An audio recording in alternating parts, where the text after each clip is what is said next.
So as you can see, I have removed the Adapt Motorsport camshaft and crankshaft trigger unit from the car. That's the one for the camshaft, and this is the one for the crank. And nothing's touched the sensor. As you can see, it's in good condition. It's rock solid, like it hasn't come loose or anything like that. I've tested all my connections and they're nice and firm in the plug. Now, while I've got this out, I'm just going to show you something which, to be honest, I think is a little bit annoying. So this boss here is actually threaded for the Hall effect sensor, and it's a 15/32 of an inch diameter with a 32 teeth per inch thread. Now that might be a pretty common American thing, but yeah, I mean, I'm a metric guy. But what annoys me about this is, see how it's angled on the top but flat on the bottom of that boss?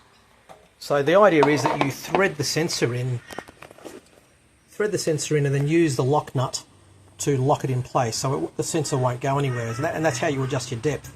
The problem is, though, that when this is in the car, it's quite fiddly and nigh on impossible to actually do that with this in the engine itself.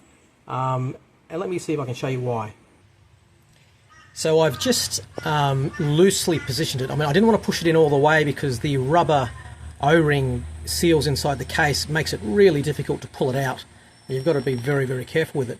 But as you can see, the lock nut is on the bottom, and you cannot get a spanner in there to tighten the sensor and put a feeler gauge in between the sensor and the teeth on the trigger wheel at the same time. It's impossible. The only way to really do this is to install it, measure it, as in install it and tighten down the nut to clamp it in home, measure the gap, and then if it's good, if it's good, then you're lucky, but 9 times out of 10 you'll have to pull it back out, readjust the sensor, try and tighten the lock nut again.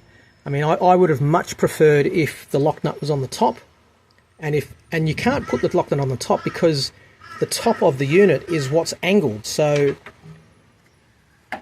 if you can see what I mean by that, it has to be on the bottom because that's the surface that's perpendicular to the direction of the sensor. So that's just my little bugbear. So I'm going to now remove this sensor and replace it with a new one and recrimp and repin the Deutsch connector, and away we go. Okay, so I've removed the old sensor, but before I did, what I did was I measured from the base of the sensor to the base of the mount, and I got 13.3 millimeters.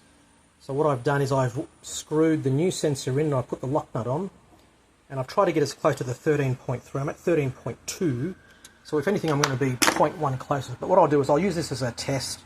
I'll put it into the car and get a feeler gauge in there. The gap that this particular sensor calls for is quite a large gap compared to the things that you read. This one calls for I think it's a 1.5 millimeter gap. So yeah, it's quite a decent sized gap. But anyway, let's push forward. I just need to now get some sheathing and whatnot and some pins and cut this to length. So I'm hoping you can see that. So that's one of my pins, and I've stripped the wire back so that is that going to focus on that? I don't think it will. Bit hard to do that. Okay, so there's just a little bit of copper showing, and I've pushed the wire into the pin as deeply as I can go. The next step is to get my crimp tool and crimp away. So that's my crimping tool. Another squeeze, pull it out, give it the old tug test. Yep, that's on good, and I'm holding a phone to do this, so it's going to be a bit of a blurry video, but yep, you can see the nice little, you can see the crimps. Okay, as we can see, I have the new unit installed and torqued down. I'm not sure if you probably can't see the gap there, but trust me, there's about a 1 millimeter gap roughly. I've taken the intercooler off just for easy access, and of course I've run out of the nice braided stuff, so I've just got clear heat shrink over there for now. But yeah, it's all plugged in. Make sure I haven't left anything in there. So, so here I've got the advanced filter enabled, so it's going to look for, last time round it was the 63 was the trigger tooth, so I've got a tooth deviation of 2, so that just means that either side of that it's not going to work. So what I'm going to do is just disable that altogether.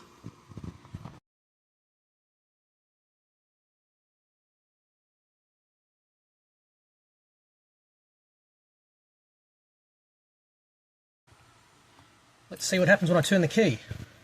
Well, that's no good. What have I forgotten? Yeah, get that off there. My scope. Got a nice clean primary and a nice clean secondary, so why isn't it firing?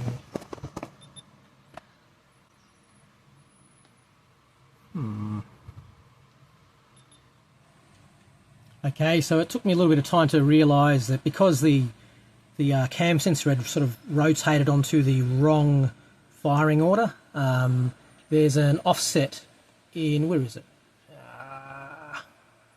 Here, in ignition outputs. There's the output offset. That was set at number 5, and I just had to change it to 2. I don't really quite understand it 100%, but I was pretty sure that it was either 5 or 2.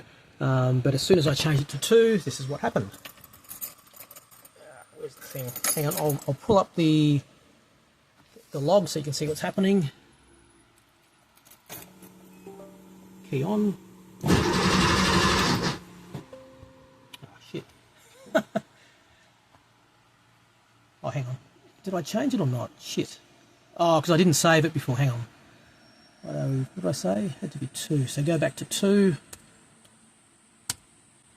Save it to the ECU. Go back to my little thingy.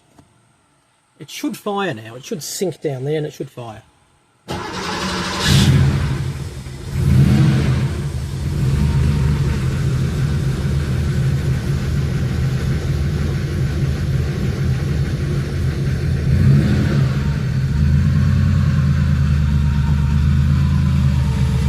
There we go. Alright, so all I can do now is probably go for a drive and see whether I still have another failure with the new sensor or not.